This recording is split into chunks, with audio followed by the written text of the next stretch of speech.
Hello and welcome back to another episode of Kingdom Communauté.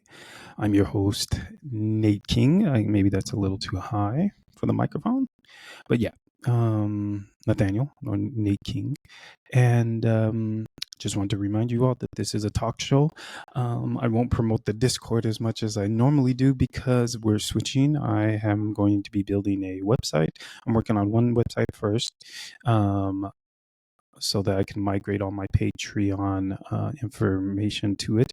And then I'll be working on the website for the talk show. Hopefully, so in the meantime, there's no need to subscribe to the Patreon to the Discord. There are members there, but if you want to, you can subscribe, but I would just wait until I am able to get the website up and going. I think I'll be able to do it in a different fashion, so people feel more included and they don't feel like it's too expensive and what have you. So but we'll see how that works. In any case, today's episode is about God and shame. So I didn't write any notes because no notes really came to me, but I did want to speak about this. And I prayed before I started doing this episode, which I don't normally do, as in like just close my eyes and ask God for help, because usually when I write the episode out, I read it out, and so I have a list, and then I do pray that that I'll say the right thing that needs to be said for whoever needs to hear it. But this time I just really was like, I needed to remember what I was wanting to speak about, because I just wrote God and shame, and so I prayed, and so I was asking God, to remind me what my initial thoughts were, and then it came to me. Right, it came to me. And I remembered, because it's a huge topic, and something I think that really needs to be, just something I guess maybe I'd want to speak about. And again, I speak from my own experiences, and from the relationship that I have had with God and that I have learned with God. And I think that everyone can have an intimate relationship with God. I think that's open to anybody who wants it, who desires it. The key to having an intimate, from what I know, the key to having an intimate, open relationship with God, it's not going to be as smooth sailing as you probably think, and it should not be. Even though you might be thinking, like I was, that it'd just be this kind of calm situation where you just grow in lovey-dovey with God and all this other stuff. It's not that at all, but you do grow, and you grow to learn who God is, and you do grow to enjoy talking to God, and seeing how God works and moves, because it's not usually like this flash in the pan sort of thing. It's usually this kind of growing, thing that you don't see happening. You just see what happened afterwards, and so it kind of changes your focus. You start seeing life differently. For me, for example, I've always had this kind of just connection, I suppose, with humans.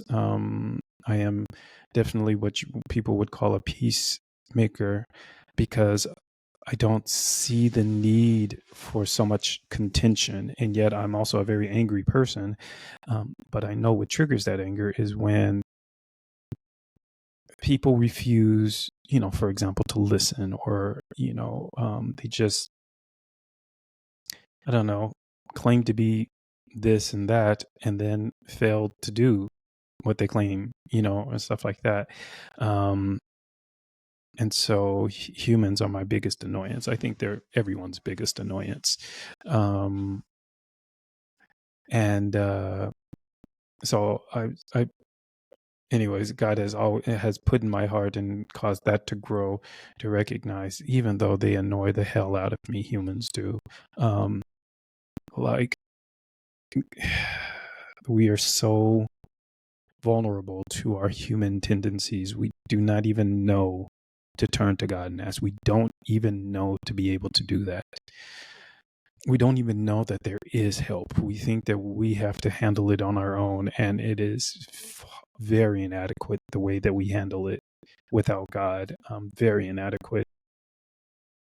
It reminds me of this story of, when the 10 plagues of Egypt, and how the first few plagues, I forgot what the first 1, 2, or 3 plagues were replicable by the magicians of Egypt, and then they weren't able to replicate the other ones, and then how a little bit after towards the middle of it, God started making a separation between the plagues, between his people and the Egyptians, and how God just grew in, just how through the plagues, he showed his power.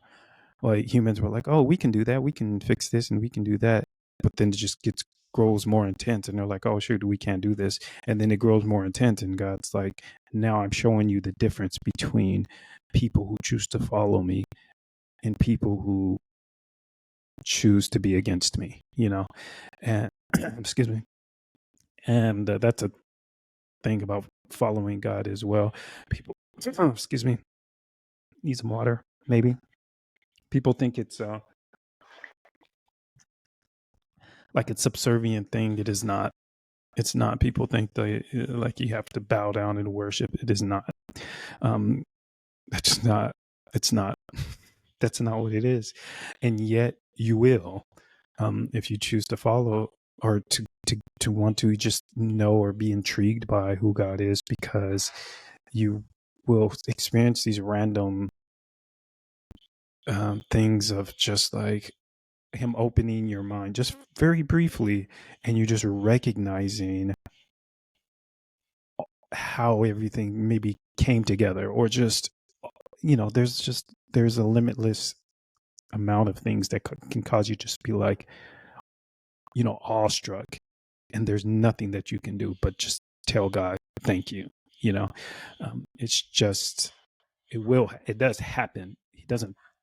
They don't force you to do it. It just, you just do it. It just ends up, you just become overwhelmed. You just become so thankful or grateful. You just do it. So anyways, I digressed. Back to the point at hand, shame. Humans have taught humans what shame is, and to be ashamed. It started in the Garden of Eden, and it has perpetuated until this day. Christian radicalists,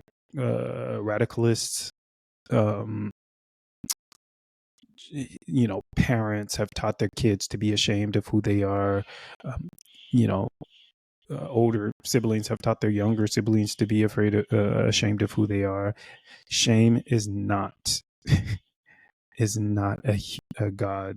Well, it is a quality that I think exists in humans, and so it is a quality that exists in humans. So I what I'm saying is, I don't think that it's necessarily a bad thing, but the way that we use it is bad, I believe. I don't know of any other way to use it, because I only know the way humans use it. So, if there is a different way that it should be used, pray that God will show it to me so that I can understand like what the concept is behind it. Just like anger, I don't think anger is a bad thing either. I think misdirected anger is an issue,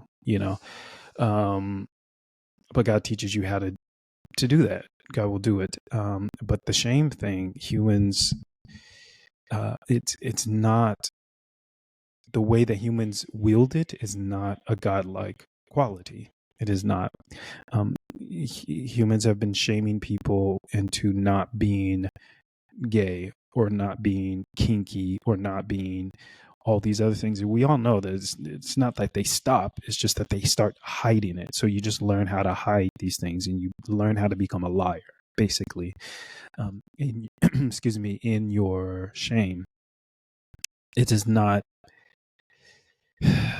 It's not the way God meant for us to live, right? People are ashamed for just things that they experience that they might not necessarily want to experience, and they are ashamed to be able to speak about it, to talk to people about it um, because of the prejudice that surrounds it, a lot because of the ignorance that surrounds it.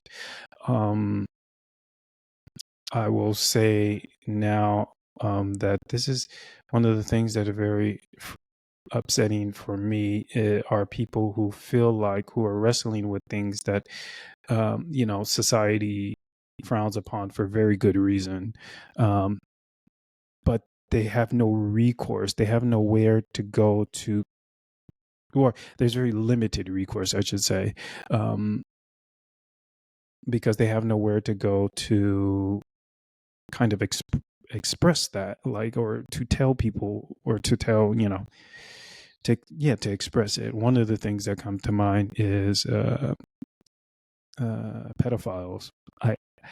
It's just because it's such a hot topic in the U.S. mostly, and then also in Russia. And I just I don't know what pedophiles are going through in their mind. We know that forcing someone to do something that, against someone's will or consent, is heinous. You do not do this, and yet governments and people do this all the time. But when it comes to like kids, people, it becomes a worse thing, because kids have this like innocence. They don't know what's going on, and you are coercing them, or whatever the situation is. It is not okay. It's not okay. And yet the people who are like experiencing these kind of feelings, and I don't know anything about it. I haven't researched it a lot. I haven't researched it at all, to be honest. But there are other people who have, very similar, maybe not similar, but they have these things that they are like struggling with, and they really just don't know what to do with it, and they don't know where to go with it, and so they have to bottle it up. And I do feel like there is a place where people can go, and that is to God. In fact, if you have anything that you are experiencing, whether it's, negative or not, when you look at the outcome of it, is this something that is harmful to somebody else? If it is, it's not something that should be acted upon, right? But then you can't just sit there with it inside you. It'll consume you, talk to God about it. God does not shame you for it. God knows why you have it. And again, I think in another video, I said that these, I do believe that a lot of these things that we struggle with are hereditary. I think that they're passed down from us kids who never wanted to be born, who never asked to be born. They're passed down from, generation to generation. And now these people have to deal with it, I think that's just what, I think that's maybe part of what is, the problem. And so then to bring this person to this world who's got to suffer from these types of, compulsions or thoughts or whatever it is that it is, and to not give them like a way to escape, like a way to,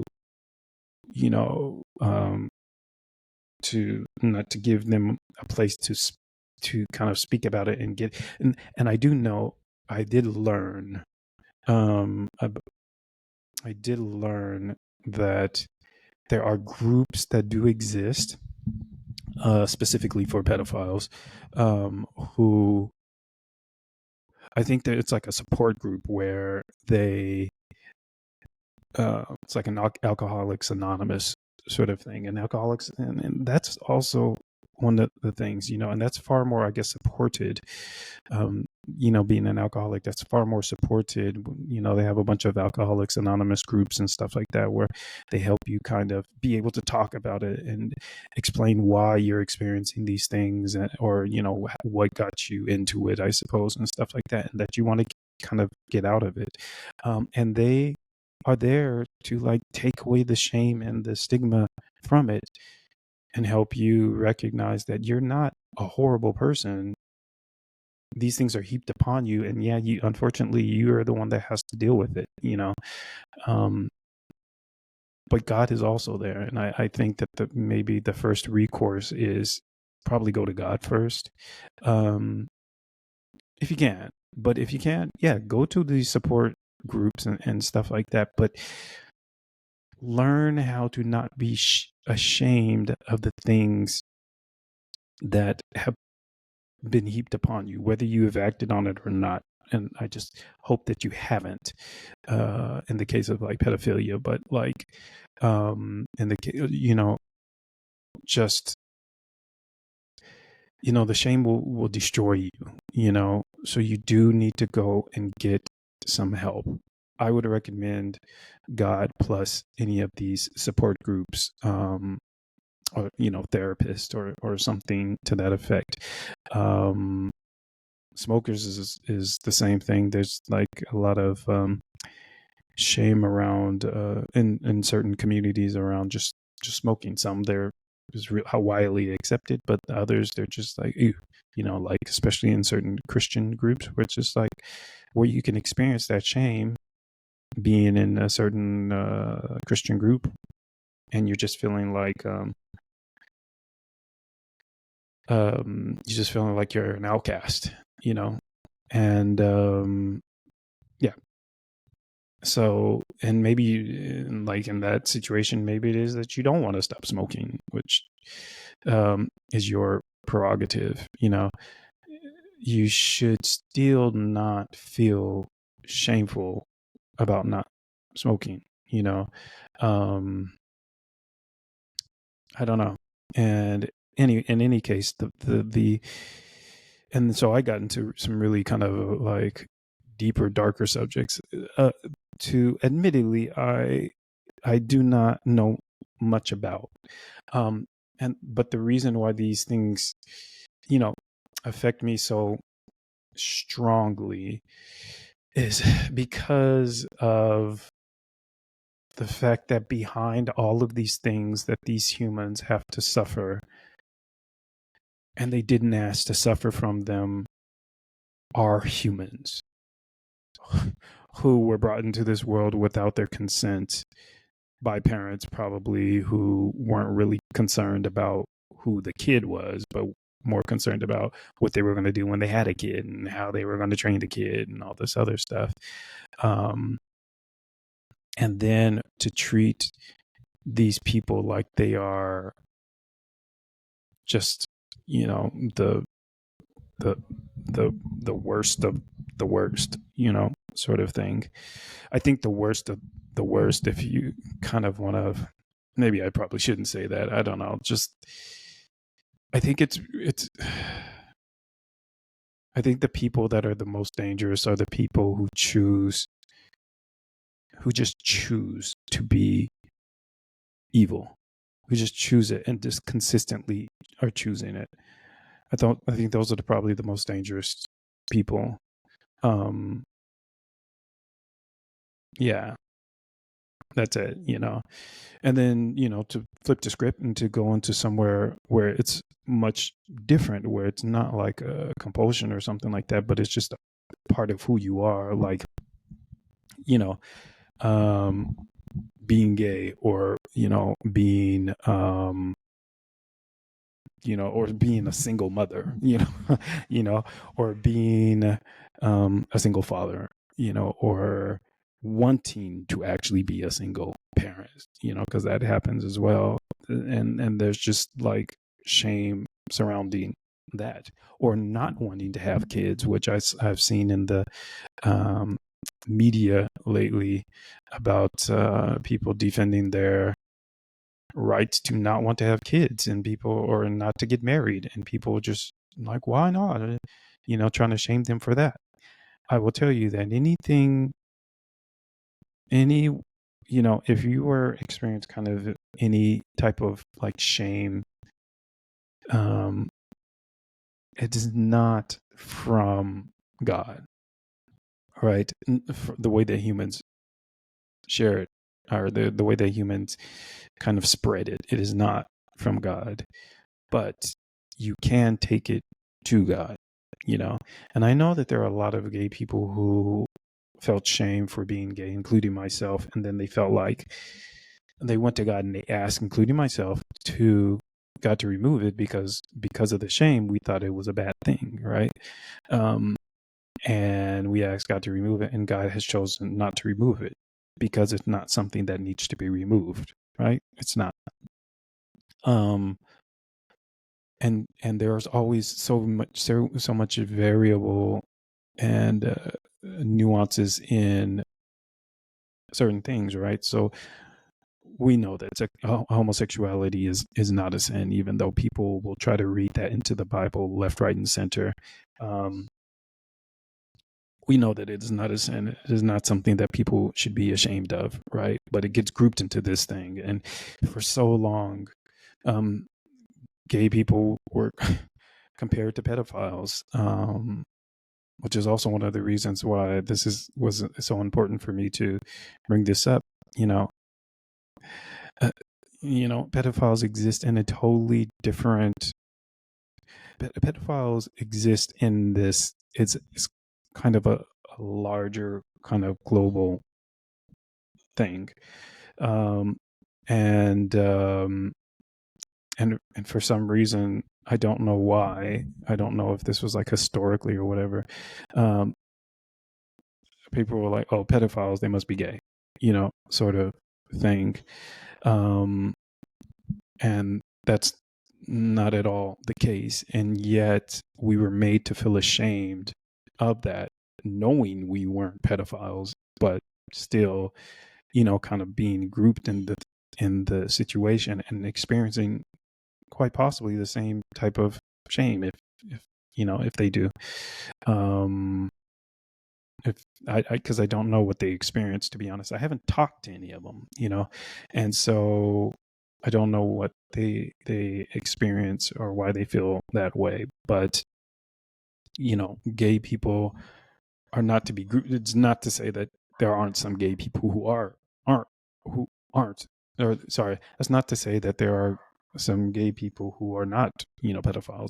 There are definitely, but there are also straight people who are, there are also, gay men. There's also lesbians who are, there's just, it's a much broader category. But gay people aren't, it's just like gay people aren't sinners. It's not like, gay equals sin. And this is not the way it is, gay people exist, and some choose to be just evil people. It's just the way it is, and so others decide not to. It's just the way it is, Same with heterosexuals. You don't choose if you're going to be gay or not. You don't choose if you're going to be straight or not. Being straight and having kids is not a sin, but it can be a sin for some people, sort of thing. It's just the way it is, and I know some of you, if you listen to this, you're going to get caught up on that, and I can elaborate on that if you want later, but in another video. But yeah, you just I don't know. But to go back to the whole shame thing, it's it's something that I really want to stress to people, that they should really think about taking to God. And I speak again from experience. I have learned that the things that I have had to like struggle with, the shames, like, so some of my kinks or whatever, those have been kind of put in the shame box, had been put in the shame box for a long time. And I have since decided to just be like, they're not shameful. They're not harmful to anybody. They're not harming anybody. They're not, coercing anybody. They're not pushing my agenda on anybody. They are really just about me just enjoying life and, experience it with other people who like to experience that, sort of thing.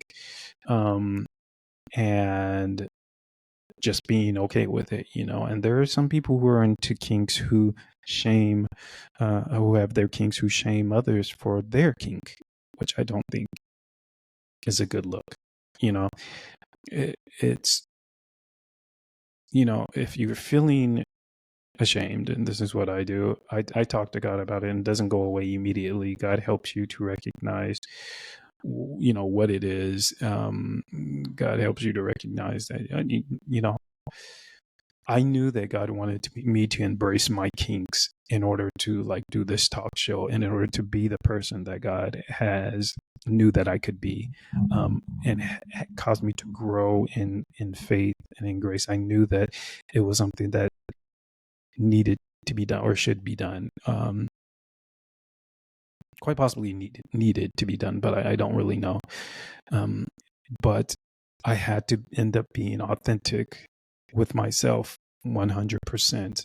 And that also means, and embracing the things that I know that society looks down upon. That's not necessarily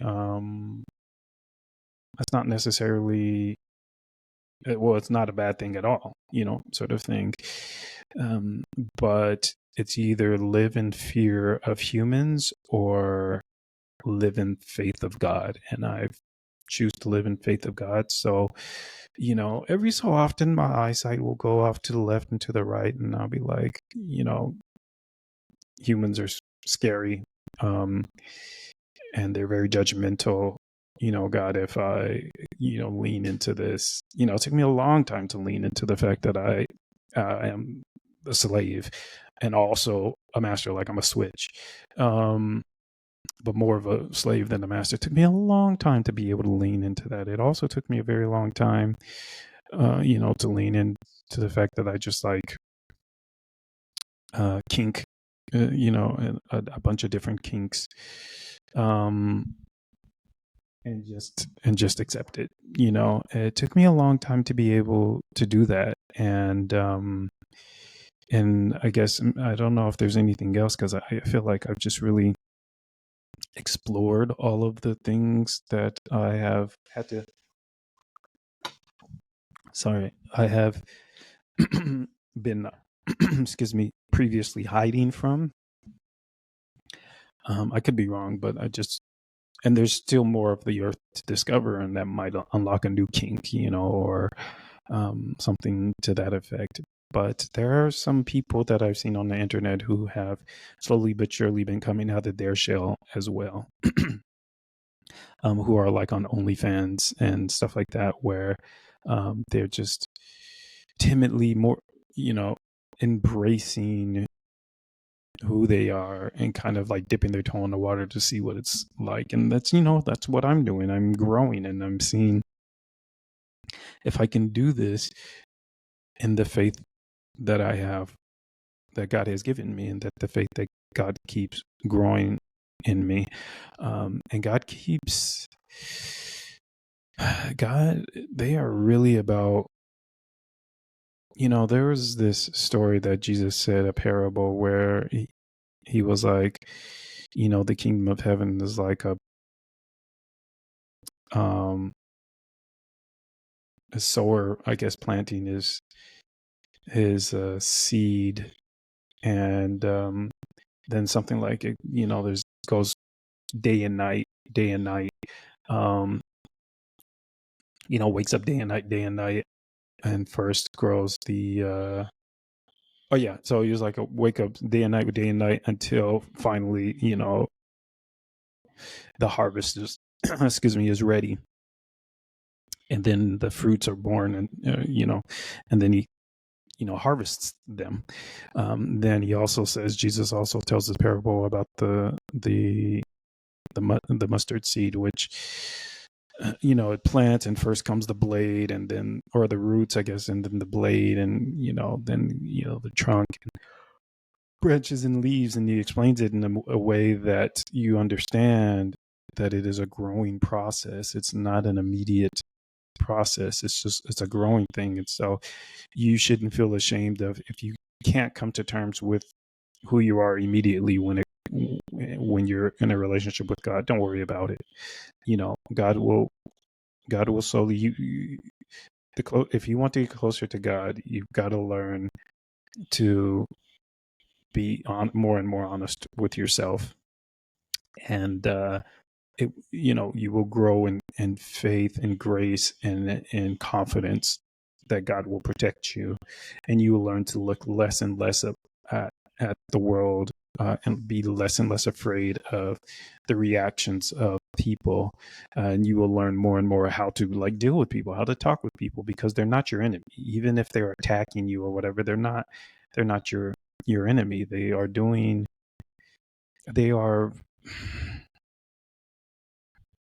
they are acting out in the way that they have learned, but but it, you know God. But we know, like, when we're experiencing it, we know that there's something wrong with this, right? But we do it to other people as well. And so, and we think we're justified, they think they're justified, but they're not justified. The objective is to learn how to be loving, accepting of yourself, and recognizing that some things came upon you because the sins of your ancestors and stuff like that, because that's the way, I guess, generations, you know birth and whatever work. um but God knows what to do with those things, and teaches you, and welcomes you, embraces you, whoever you are. There is no one who God is saying cannot come to them. There's no one. There's no one.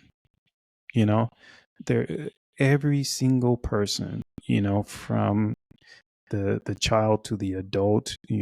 From the alcoholic to the pedophile to the drug addict, like crack or whatever.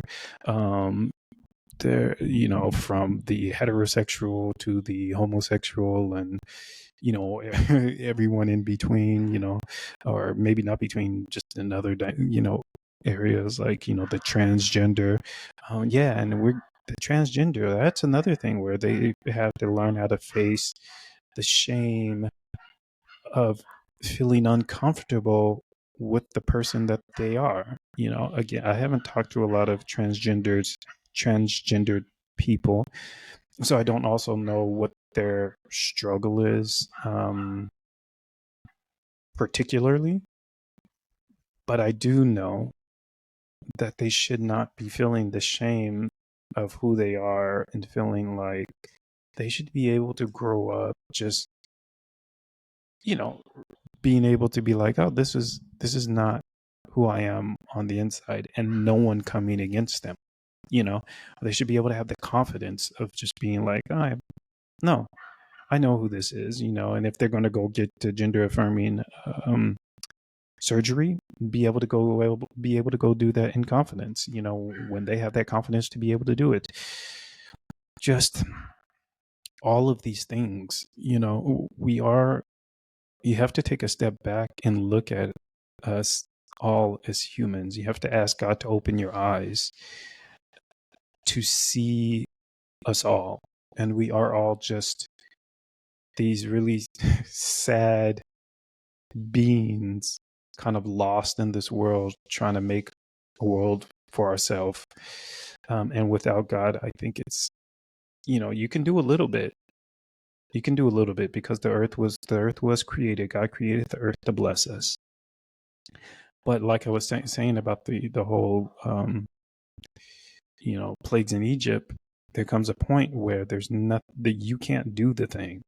Only God can do the thing, and God can do it abundantly. That's funny too that I say that, because I just was telling God the other day, yesterday I think it was, I was like, Jesus was talking about, um, I've come that you might have life and life more abundantly. And then I think it was Paul or someone in the New Testament was like, who is able to do exceedingly abundantly above all that you may ask or think or whatever. And then in the Old Testament, where it was like, bring you all the tithes into the storehouse, that there may be meat in my house, and prove me now herewith, saith the Lord of hosts, if I will not open the windows of heaven and pour you out a blessing, that there's not room enough to receive it. So there's all this testimony about, abundantly and all this other stuff. But I was telling God, I have not experienced that. I haven't experienced it. I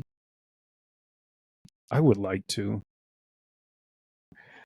because I have a very vivid imagination, and I'm just like, if you can't top my imagination, then that's not abundant for me.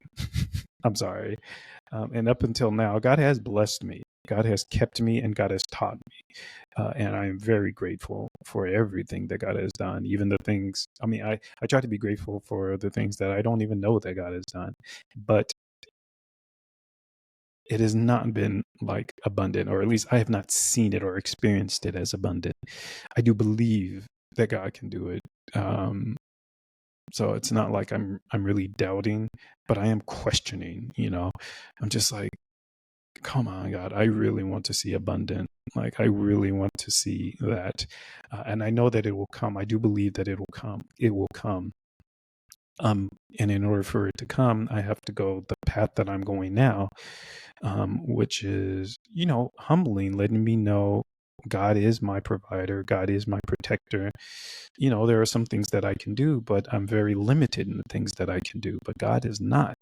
And I just learn to accept that, and just find my place within God, and ask God for this thing or that thing, and know that God will do it. It just comes over the course of time, and over the course of God working with you, and you become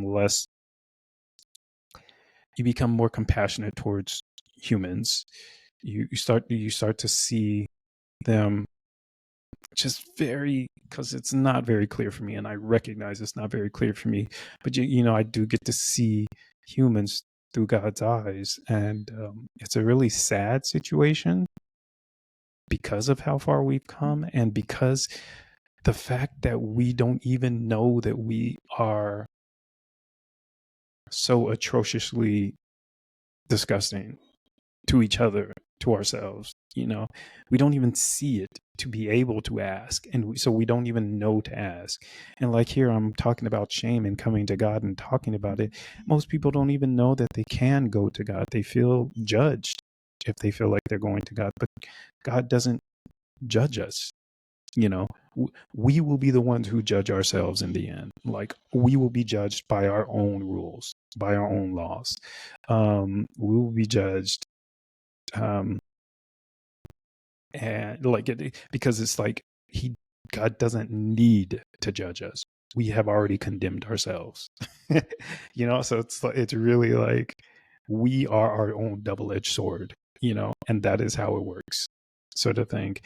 But again, I don't know. God hasn't shown me much more than just what I've said. So I don't really know exactly how that is going to work out, but God isn't judging you. God is saying, come to me. I can heal you if it's something that needs to be healed.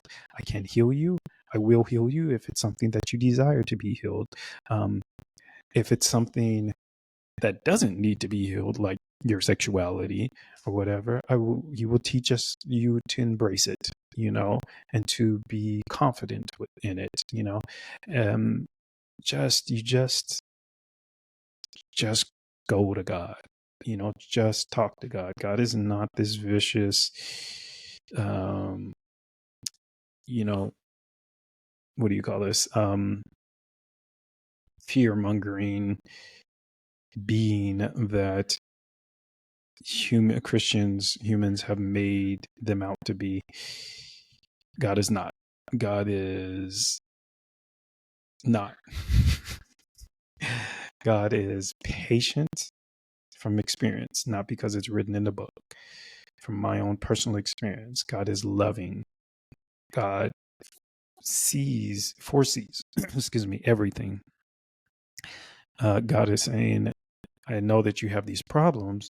You keep acting like you can fix them. Well, then fix them. But if you can't fix them, I can fix them. And I can fix them in a very, very wonderful way, sort of thing. But only if you want to. If you don't, we'll continue doing you. But things aren't going to get very much better. Like, again, there's this concept. I was talking to a friend about it. Actually, it wasn't on here, but there's this concept that I've recognized where there's just the base that God has, that God creates, and it expands, right? And it, so you start with a little something like maybe a hammer and a nail, and then you start learning how to use other tools and stuff like that. And that's really kind of how everything really works with God. You start at this, small, I don't even know, I lost my train of thought, but you start small and then you just end up growing and growing and growing and stuff like that. So, I forgot. If you remember what I was talking about, put those two together. Okay. Anyways, I just want to emphasize that in God's presence, you will find peace. You will not be ashamed. You will come with shame, and it'll take a while. It'll take a while for the shame to fully dissipate. Mine hasn't fully dissipated from the things that I, enjoy. I still won't talk about certain things on this podcast or this talk show at the moment, but there are these things, and I just know that I don't feel ashamed to speak of them with God. I did at first, but I don't now, because I know that God is not judging me or attacking me or condemning me or trying to send me to the pits of hell or anything like that.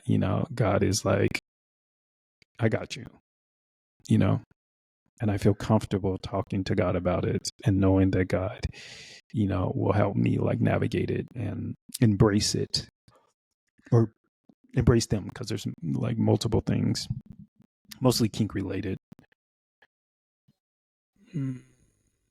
Mostly kink related, but there are some things that I've experienced with God that deal directly with God that I don't talk about with other people, just because I don't.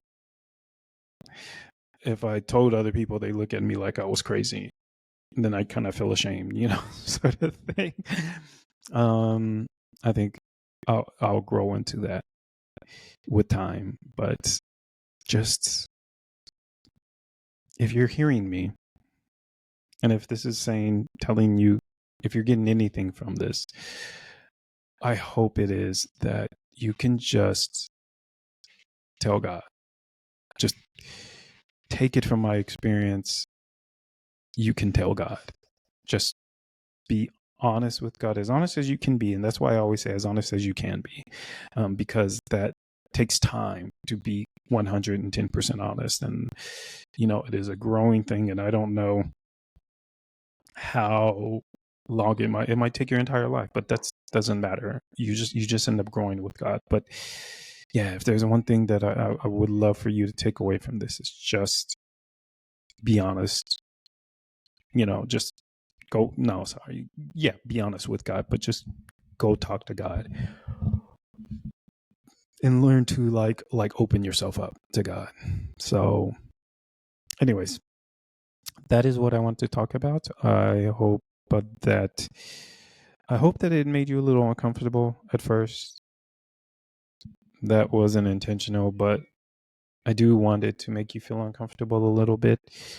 and to make you kind of re-evaluate what you thought God was, and maybe kind of poke you to think, oh, maybe I can tell God a lot more than I've been telling God. Maybe I can trust God a lot more than with, my secrets and stuff like that. God doesn't want you holding any secrets inside, because it'll destroy you. But God will teach you how to, let go of them. And God will show you if it's something that you need to get rid of. God will show you the right people to talk to, if that is what's, necessary, or whatever the case may be. God will lead you. God will lead you. And you will not be, you will not have to experience that shame with God. So, all right. Thank you for watching to the end, if you have. And I'm still working on the talk show. I'm always just working on stuff. So I'm still working on the talk show along with everything else. And so, just stay tuned. Just keep watching as I grow, as the show grows, as more, not the show, but like the whole business plan as it all grows. Okay. Talk to you later. Ciao.